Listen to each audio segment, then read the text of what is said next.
ஸ்ரீமதே ராமானுஜாய நமஹ. ஸ்ரீமதே நிகமாந்த மகாதேசிகாய நமஹ. ஸ்ரீமத் அழகிய சிங்கர் திவ்ய திருவடிகளே சரணம். திருப்பாவை 7ஆம் பாசுரம்.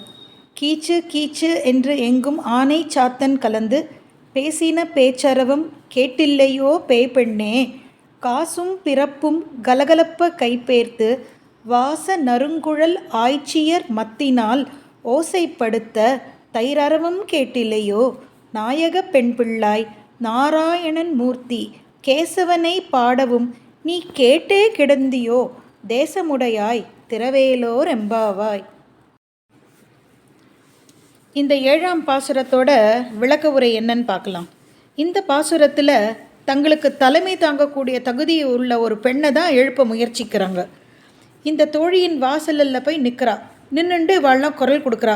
ஏ பெண்ணே, எழுந்துக்கோ, பொழுது நன்னா விடிஞ்சொடுத்து, உனக்கு தெரியலையா? கீச்சு கீச்சு கீச்சுன்னு அந்த கீச்சாங்குருவிலாம் கூவுறது. இது பொழுது விடிந்து விட்டதுன்றது உனக்கு உணரவில்லையா நீ? அதை தவிர இந்த குருவி குஞ்சுகள்னு நம்ம சொல்கிறோமே, ஆனை சாத்தான்கள், அதுங்களும் தங்களுக்குள்ளே பேசிகிட்டே இருக்கு பார். இதெல்லாம் உன் காதில் விழலையா? நீ என்ன பேய் மாதிரி உட்காந்து அப்படி தூங்கின்னு இருக்க? யாராவது ஒரு தகுதிக்கு மிஞ்சி ஒரு அளவுக்கு மிஞ்சி எதா பண்ணால் பேய்த்தனமாக இருக்குன்னு சொல்லுவோம். இவன் அப்படி ஒரு ஒரு குறிப்பிட்ட நேரத்தையும் தாண்டி ரொம்ப நேரம் தூங்குறதுனால பேய் பெண்ணே அப்படின்னு செல்லமாக சொல்லிக்கிறாள்.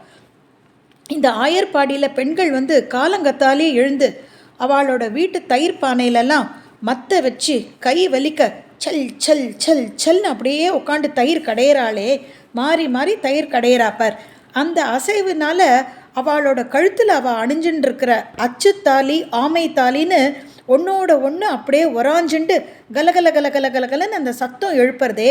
இந்த தயிர் கடையிற மற்ற வச்சு தயிர் கடையிற சத்தம் கூட அவன் காதில் விழலை. அவளோட அந்த தாலியில் ரெண்டும் ஒராஞ்சுண்டு அந்த கலகலகலன்னு சத்தம் வருதே. இத்தனை பெண்கள் சேர்ந்து பண்ணுறச்சு அத்தனை சத்தமும் வருமே, இது கூட அவன் காதில் விழமாட்டேங்கிறது. ஆமாம், அந்த தயிர்லேருந்து ஒரு நறுமணம் வேறு வருமே. அதை தவிர அந்த பெண்கள்லாம் நல்ல விடிகாலங்காத்தாலே நல்ல நறுமணம் மிக்க பூக்கள் எல்லாம் சூடின்னு இருக்காளே. இது அத்தனையும் சேர்ந்து ஒரு பெரிய நறுமணம் பரவுறதே. இது கூடவா உன்னோட மூக்கு நுகர மாட்டேங்கிறது? இதை கூடவா நீ உணரவில்லை? ஆமாம். அதுக்கப்புறம் அந்த தோழி உள்ளக்குள்ளே இருக்கிற அந்த தோழி பதில் சொல்கிறா.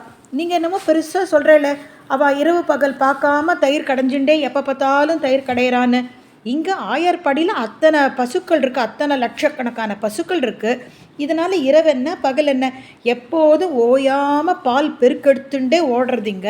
அதனால் இரவு பகல்னு பார்க்காம எப்போ பார்த்தாலும் தானே தயிர் கடைஞ்சுன்னு இருக்கோம். இப்படி தயிர் கடைறதெல்லாம் ஒரு விடியலுக்கான ஒரு அடையாளமாகுமா? அதனால் விடிஞ்சிருத்துன்னு நீங்கள் சொல்கிறீங்களே அப்படின்னு உள்ளுக்குள்ளேருந்து அந்த பெண் கேட்குறா. அதுக்கு வாசலில் நிற்கிற மற்ற பெண்கள் சொல்கிறா, இவளை எப்படியாவது நம்ம சமாதானப்படுத்தணும். அதனால் என்ன பண்ணுறா, நம்ம சாதாரணமாக தலைவா பாஸ் அப்படிலாம் சொல்கிறோம் இல்லையா, அதனால் அதே மாதிரியே டோனில் இவாள் என்ன பண்ணுறா, தலைவியே, நாங்கள்லாம் அந்த கேசவனோட நாமத்தை பாடிண்டு வரோம், இது உன் காதில் விழலையா?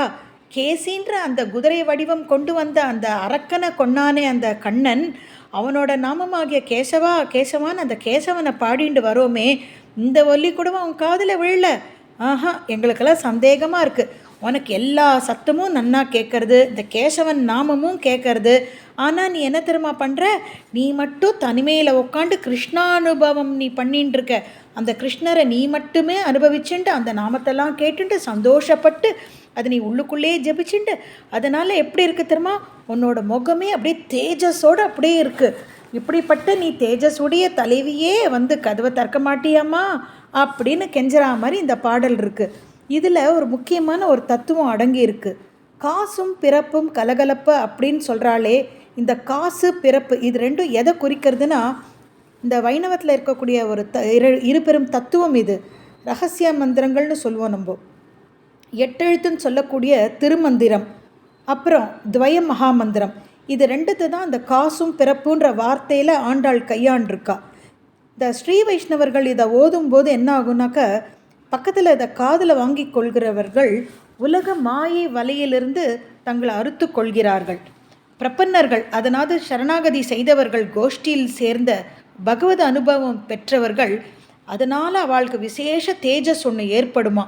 இந்த ஏற்பட்ட தேஜஸை பார்த்தே பிறரையும் நல்வழிக்கு தாங்களாகவே அவர்களை அழைத்து செல்வார்கள், இழுத்து கொண்டு வருவார்கள். ஆக இந்த பாசுரம் இவ்வளவு விசேஷம் பொருந்திய ஒரு பாசுரம். இதில் காட்டப்படும் திருநாமம் நாராயணன் கேசவன். இந்த பாசுரத்தை நன்றாக நாம் சேர்ந்திருந்து அனுபவித்தோம். ஸ்ரீமத்யை விஷ்ணு சித்தார்ய மனோநந்த ஹேத்தவே நந்தநந்தன சுந்தரியை கோதாயை நித்தியமங்கலம். ஸ்ரீ ஆண்டாள் ரங்கமன்னார் திருவடிகளே சரணம்.